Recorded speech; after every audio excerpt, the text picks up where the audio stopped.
periods, like, do we have any? Because obviously that's happened since the start of time. Do we have any like idea how that was dealt with? Was there any reference to that in anything? I guess. Like, do we know? Because I obviously, like I say, it's been there forever, and it's been something that's had to be. I don't know if dealt with is the right word. But yeah, that's got me curious as to if we know anything about that. Or I assume in like most cases, because it's women, and usually they're not the ones writing down. And unfortunately, in these cases, it probably doesn't get mentioned as much as it should. I can't remember any sort of examples of direct reference to a woman being on a period and menstruation as such. But we do have at least one scholar's interpretation of Thor's journey to Geirröður, where Thor first has to cross this river that one of Geirröður's daughters is, said that in the story it says that she's making it rise. And in scholarship, that has been interpreted both as, well, she's like literally like peeing the river. So, golden shower for Thor. Because hey, we don't kink shame on here. I'm not kink shaming. I'm not saying you are. I'm just saying. I'm just clarifying. We do not kink shame. Whatever Thor's into, Thor, whatever you're into, you knock yourself out. You man. But literally, there's also been suggestions that this is some kind of like mythological reference to menstrual cycles and all that stuff. And Thor, shuts down that stream with a hammer. No, not a hammer. A rock. He throws a rock at her. So who says romance is dead, eh? Right. So like, oh, these Vikings, so charming.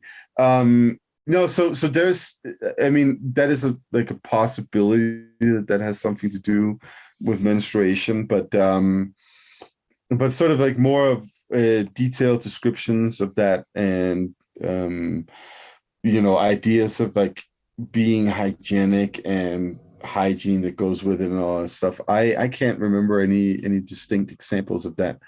There could be a reference here or there in a saga. That's not impossible. What is it? Laxdæla saga that begins with somebody complaining about the size of her husband's dick. So there's that, for instance. And bless him. It's Laxdæla. Imagine going down in history for that. Imagine that's what goes down in you've gone down in history as that, and us two speak about it fucking 800 years later or whatever, like 1,000 years later. I just feel like if there was a reference to menstruation in the saga literature, I'd know about it. But I feel like it's something that probably, if it's there, it's a niche. It's going to be a niche mention. Well, there's also the possibility that it has been left out of translations. It has been left out of, certain editions. I haven't read all the sagas in Old Norse. I've read some of them in Old Norse. Others I've read in translation. And I haven't. So most of the saga material has just recently been translated into Danish again from Old Norse. And one of the reasons for that is because they wanted to include all of those dirty little references to dicks, of which there are plenty actually, in the saga translations, because previous translations in Danish, English, Swedish, Norwegian, whatever they are, whatever language we're dealing with, have actually left out a lot of the raunchy stuff, and there's a lot of raunchy stuff in them.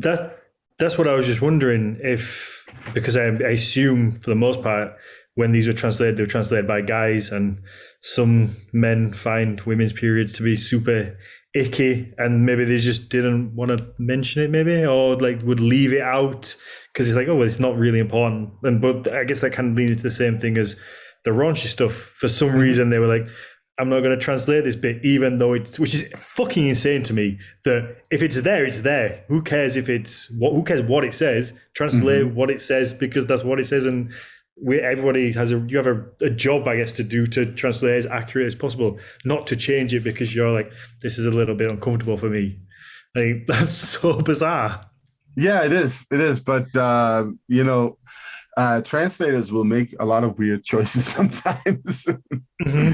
So you never know if you miss something because it was some uptight dude who was translating it. Hmm.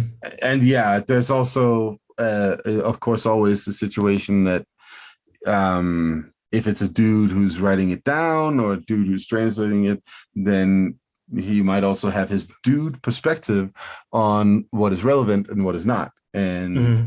then, dude perspectives tend to leave out menstruation.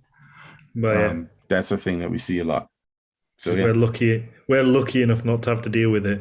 Hmm.